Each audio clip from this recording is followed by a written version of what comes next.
All right, thank you for tuning in to my demo presentation on Introduction to Environmental Justice Concepts. So what I would like people to understand regarding this presentation is that it is meant to help people grasp the fundamental concepts of environmental justice, meaning the fact that our environment is not some faraway, distant forest or ocean or polar bears or whales. Those things are important, yes. But our environment is the place where we live day by day, week by week, month, year by year. And our environment is also the structures and institutions inside of our communities that are either harming us or helping us.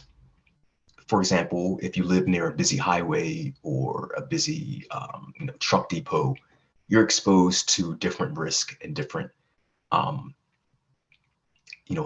than someone who lives near a farm or someone who lives near a park.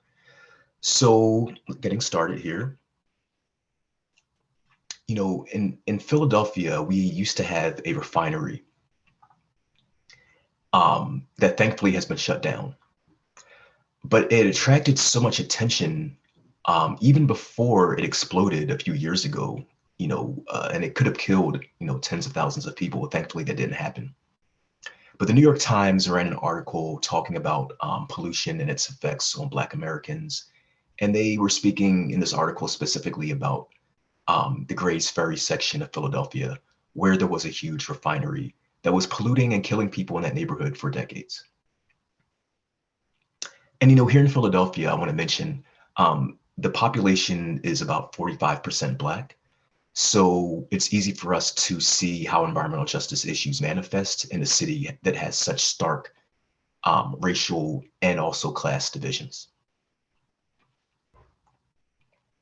So Philadelphia's industrial corridors. Who lives near these corridors? Grays Ferry, we can see, as we just mentioned, is in Southwest Philadelphia. That's where the refinery is located. There's also many other industries that were located here in Philadelphia and still are.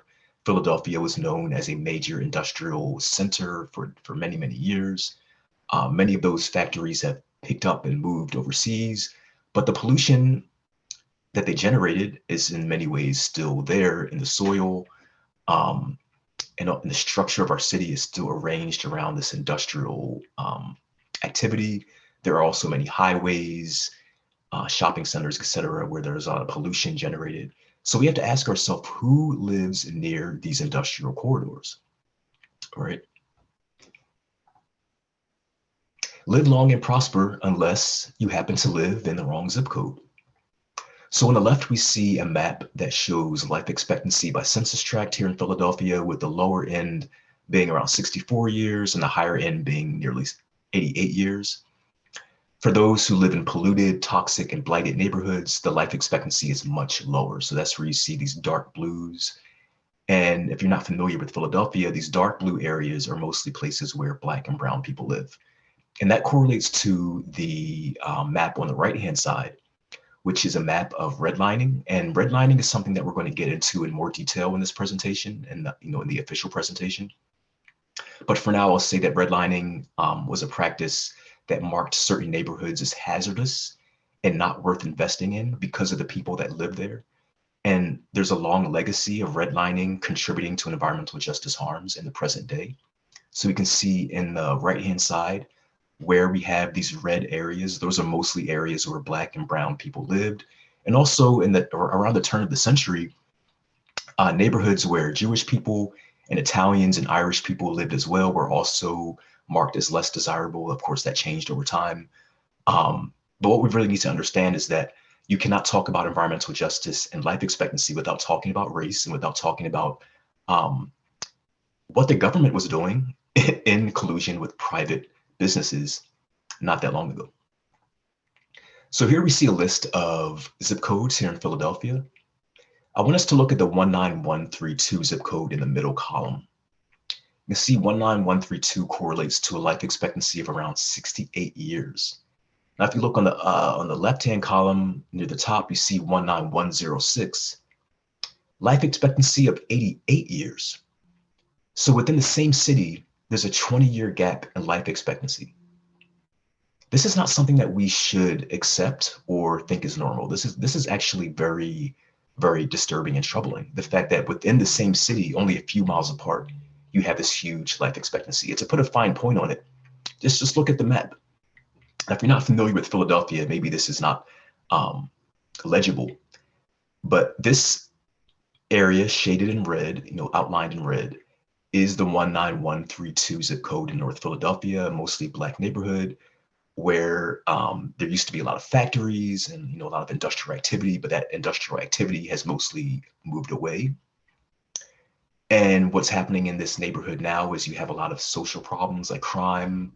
Um, Schools are not great, high turnover for teachers, a lot of pollution as far as dumping and trash, air pollution. But then you look what's happening just a few miles away in Center City.